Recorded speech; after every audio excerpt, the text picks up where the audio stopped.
Selamat siang kawan-kawan semua, terima kasih.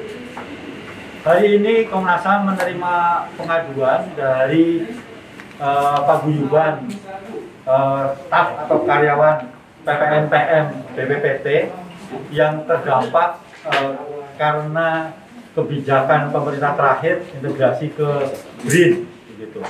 Jadi pada pokoknya mereka mengadu tentang nasib ketidakjelasan nasib mereka, masa depan mereka, karena sampai saat ini belum ada juga kejelasan tentang status kepegawaian, terus kemudian kontrak, dan juga yang mereka permasalahkan juga tidak ada sosialisasi yang cukup baik kepada karyawan yang berstatus PPNPM di lingkungan BPPT. Mas Andika ini bekerja di kapal riset ya, Barunajaya, jadi nanti bisa tanya langsung, dan juga Pak Rudi ini di bagian bioteknologi ya, mikrobiologi. Jadi itu mereka baru sebagian yang mewakili karena masih ada ratusan orang yang bernasib sama, ya, berstatus sama karena integrasi ke BRIN ini. Jadi Komnas HAM tentu saja merespon pengaduan ini dan akan segera menindaklanjuti dengan meminta keterangan kepada pihak-pihak terkait, termasuk juga ke BRIN terkait dengan skema kepegawaian mereka, terus juga bagaimana kemudian solusi atas ratusan staf yang seperti Mas Andika maupun Pak Rudi Jaya ini. Jadi itu kira-kira materi aduan siang ini. Jadi silakan saja kalau masih ada pertanyaan yang bisa ditujukan ke Pak Rudi maupun ke Mas Andika. Silakan. Pak, sebelumnya bisa dijelaskan PPN BPPT itu apa dan berapa orang yang terlibat itu? Iya. Jadi pegawai di Balai Biotek sama di BPPT itu kan ada PNS dan non PNS. Ya.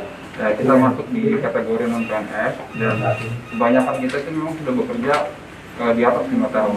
Saya sendiri sudah 16 tahun di BPPT dan kita di sini terlibat juga dalam riset yang berskala nasional, bahkan di dalam hal yang sangat urgent. Misalkan ketika kita ikut terlibat dalam riset kemandirian bahan baku obat untuk penisilin dan cephalosporin, dan alhamdulillah kita di situ cukup dalam terlibat di sana, dan terakhir kita tahun 2020 bulan Desember itu bahkan sampai mencapai hasil yang cukup memuaskan, sampai menghasilkan senyawa aktif cephalosporin 31.000 ppm, padahal di tingkat dunia hanya sampai 30.000 ppm. Nah, ini merupakan prestasi yang cukup besar, dan sebenarnya tuntutan kita tidak banyak. Kita di masa pandemi seperti ini tentunya sangat keberatan sekali dengan adanya pemutusan kontrak PT ini. Kita tidak menuntut adanya pesangon, tidak menuntut segala macam. Kita hanya minta dipekerjakan kembali. Itu saja. Itu saja. Per 31 Desember kemarin 2021. Sebelum ke Komnas HAM itu sebenarnya udah melakukan audiensi ke petinggi BPPT atau BRIN? Kita sudah secara di lembaga di satker masing-masing mungkin sudah, tapi ternyata memang mereka mengatakan bahwa mereka tidak memiliki wewenang karena ini adalah kebijakan di atas. Jadi kemudian akhirnya kita mengambil jalan seperti ini. Kan ada beberapa opsi itu Pak, yang dari non PNS kemudian diangkat menjadi PNS. Nah, dari opsi-opsi itu apakah nggak berusaha untuk menjalankan fungsi dari BRIN? Kalau misalkan disodorkan, apakah kemudian kita diajukan untuk menjadi PNS, tentu kita senang sekali. Ya. Makanya kita sampaikan bahwa tuntutan kita tidak terlalu besar. Kita hanya menuntut rasa belas kasihan dari para pimpinan kita, karena dalam masa seperti ini tanggung jawab kita sebagai tulang punggung itu pun berat sekali. Ketika terjadi pemutusan kerja, maka kita bingung sekarang mau seperti apa. Kita mau usaha juga dalam masa pandemi, kita mau kerja lagi juga kita mentok di umum. Akhirnya pilihan kita ya kita hanya menuntut untuk dikaryakan kembali. Apalagi kita sudah mengenal betul medan tempat kita bekerja, artinya kita sudah sangat familiar di situ dan kita siap untuk membantu negara dalam melaksanakan kegiatan-kegiatan riset di instansi kita gitu. Apakah ada sosialisasi opsi Pak dari BRIN sendiri setelah pemutusan? Tidak ada maksudnya. Ya, tidak. Mungkin bisa ditambahkan Mas Andika. Ya, Pak J, Pak Rudi ini sudah menjawab semuanya tentang pres atau wartawan yang ingin bertanya. Itu Pak Rudi sudah semuanya, sudah lengkap itu. Ya. Menurut saya. Total di BPPT ada berapa yang terkait? Wah, kalau di BPPT itu ada beberapa balai yang mungkin bisa dibilang bisa mencapai ribuan. Begitu yang menyampaikan. Iya. Itu aja itu belum semua yang terdata. Balainya sendiri ada? Balainya itu banyak. Mungkin nggak apa ya, karena Ya, satu karena kan masing-masing unit kerja kan. Nanti selanjutnya bakal bapak-bapak wartawan juga bakal tahu nanti. Ya. Nanti kita kumpulin data yang valid, yang data-data. Jadi begini, teman-teman saya membantu. Saat ini teman-teman dari Paguyuban ini sedang mengumpulkan data-data berapa banyak PNPN, PPNPM yang terdampak karena integrasi ke BRIN ini. Itu yang pertama.